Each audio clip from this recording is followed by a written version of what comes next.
Good morning students, welcome to Star Education. Okay, we are going to do the indicators of economic development in today's session. Okay, already we have done economic growth and development distinction and factors determine economic development already done in part 1. Okay, in part 2 now we are going to see with the indicators of economic development. We have almost 10 points over here. Okay, first one is your national income, per capita income, real national income, physical quality of life index, human development index, gender related development indicator, gender empowerment measure, the social progress index, okay, multi-dimensional poverty index and economic growth. So, okay, let us start with the first point is your national income. Okay, national income is the indicator of economic development. Okay, as we have already studied the difference between economic growth and economic development. So, once the country is developing, these are the indicators what we have to see. So, every country has its own way of indicators. So, the first indicator here given is national income. The first measuring rod of economic development is the national income. Means nation's income. Nation's income is nothing but national income. How you measure national income? The production of goods and services, or otherwise the real value of goods and services produced in a country in 1 year. Okay, when you calculate that, you get national income. So that's called an income of the country. Okay, the higher national income is the index of higher level of economic development. When the national income is increasing, then automatically we can say that the economy is also developing. The country is also developing. Why? Developing and vice versa. If the national income is decreasing, then automatically we can say that economic development of the country is also decreasing. Okay, the division of global economy into developed and developing countries based on the national income. So they are saying that in the global means throughout the world we have many countries. So all the countries also they check with this particular aspect or point, that is your national income. So depending upon the national income, whether that country is developed or developing country or underdeveloped country, only on the base of the national income we will decide whether the country is developing, developed or underdeveloped. Okay children, then I go to the next point, that is your per capita income. What do you mean by per capita income? The average income of one individual in an year is called as per capita income. Talasari adhayam and Telugulo antaru. Okay, per capita income. Some economists have taken per capita income as economic development indicator on the basis of increase in per capita income. So, in some countries, some economists have taken that, okay, if the per capita income is increasing, then we can say economic development is also increasing. The increase in per capita income of any country shows an increase in the economic growth rate of the country. Rather than economic development, as economic development includes changes in many spheres besides a rise in per capita income. So, they are saying that they include all other spheres also along with your per capita income. Coming to your third point is your real national income. Okay, look into your textbooks. The increase in the real national income is an important indicator of economic development. So, they are saying that the real national income is an indicator of economic development. So, already we have discussed about national income. And what is real national income? Let us see. Because per capita income also depends upon the national income. National income is related to final goods and services produced in a country. According to this criteria, the state of continuous increase in national income can be taken as economic development. Means there should be a continuous increase. Only increasing 1 year or 2 years and then it's having a break. Not like that. So it has to have a continuous rise in the national income. Then that says that the real national income of the country is developing. Next point is PQLI, that is physical quality of life index. This is a non-income indicator of economic development because this uses physical quality of life as an indicator. Here income is not involved. There are some physical activities are taken into consideration. Okay, this method of measuring economic development is based on the following three things. They are here, see, life expectancy, infant mortality and literacy. Okay, these are the important points in the physical quality of life index.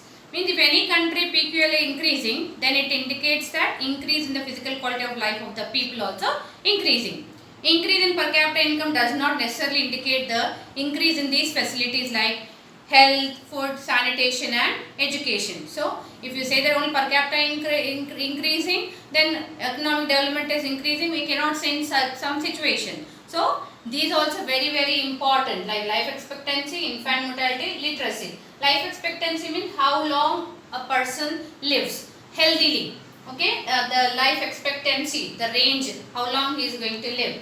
Infant mortality, a born baby, okay, baby should be healthy and live. Okay, the live birth of a baby when you calculate, that is called an infant mortality.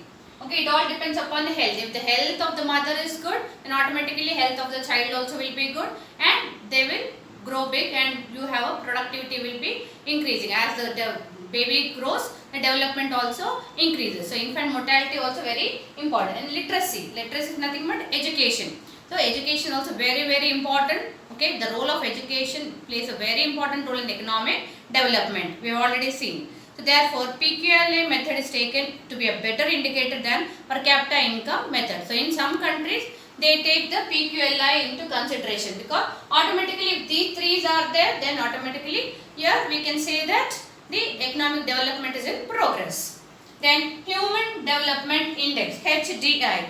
Human Development Index is a modern indicator of economic development. Okay, these days it is a modern concept taken in many countries. The Human Development Index is a statistical tool used to measure countries' overall achievement in this social and economic dimension. The following factors are required to construct a HDI. Okay, to construct the Human Development Index, what are the important points? Income for better living. To have better living, we should have good income. And second point is education and life expectancy. Okay, the construction of HDI fixed maximum minimum values have been established for each of these indicators. So here for life expectancy also they have given the age. Life expectancy at birth 25 years and 85 years. And adult literacy rate age 15 years and above 0 to 100%. Combined enrollment ratio 0 to 100%. Real GDP per capita 140,000. For any component of HDI, individual indices are calculated according to the general formula. So here the formula is given in the textbook, children. Sometimes they may ask for 2 marks also. Okay, HDI, how to construct a HDI. Index is equal to actual value by minus minimum value, whole divided by maximum value minus minimum value. So construction of Human Development Index they may ask in 2 marks. So please go through this once again. Then other point is your gender related development indicator, GDI. So let us see. The GDI is a composite indicator which measures the average achievement of population in the same dimensions as HDI while adjusting for gender inequalities in the level of achievement.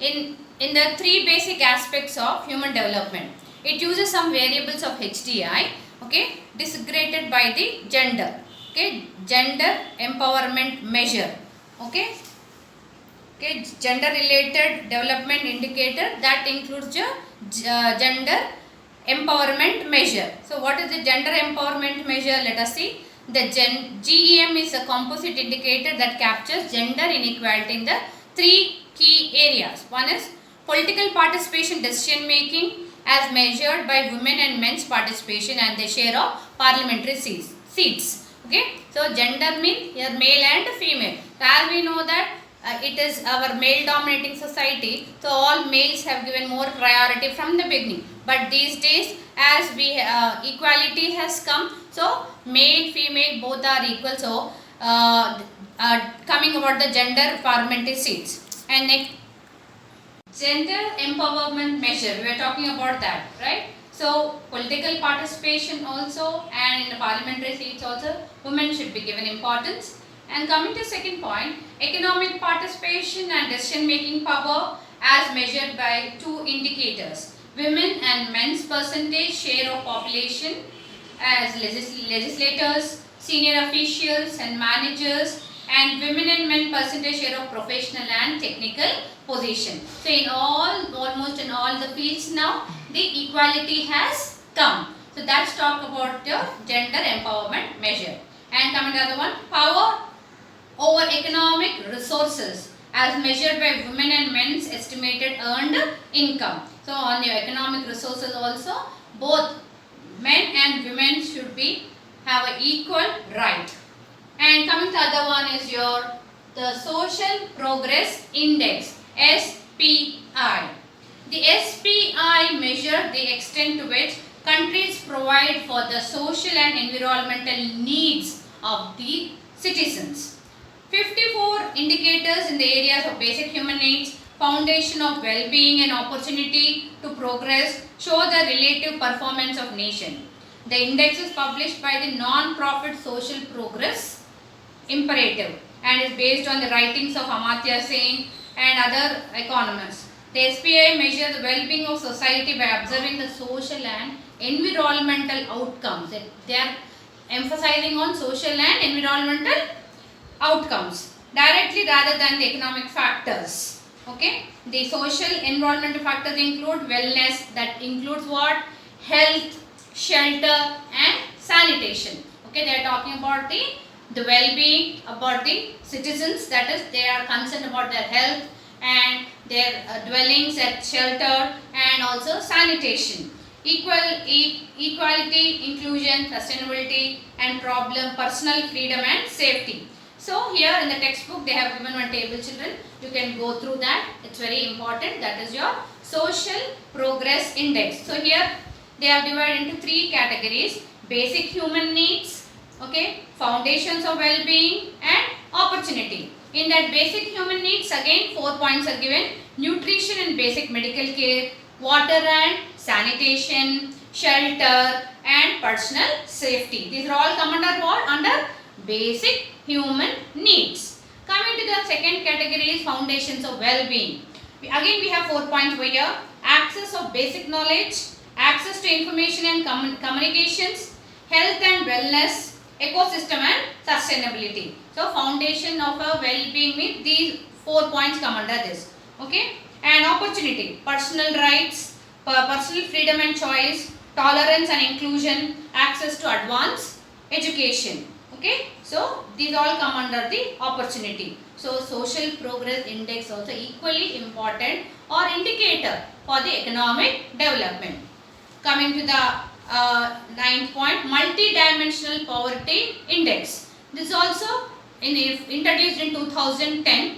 It is an attempt to design to illustrate the many deprivatives faced by the most severely disadvantaged. The MPI requires a household to be deprived in a multiple indicator at the same time. A person is a multi-dimensionally poor if his weighted indicator in which he or she is deprived add up to at least 33%. The MPI is closely linked to the Millennium Development Goals targets. It includes the 10 components. I will just read: possession of some assets, okay, nutrition, child mortality, access of drinking water, access to sanitation, access to safe room, access to electricity, access to an improved cooking oil, years of schooling, children enrolled in school. So these are all the Millennium Development Goals or targets which come under your multi-dimensional poverty index. And coming to the last one, that is your economic growth. It measures the annual increase in GDP, GNP and GDP per capita or GNP per capita. When all these increase, then we can say it is economic growth. Okay, I think it's very clear, children. We have dealt with the indicators of economic development. Okay, if you have any doubts, you can just message me. Okay, is that clear? I'll clear your doubts in the next session. Please like, share and subscribe. Thanks for watching Star Education.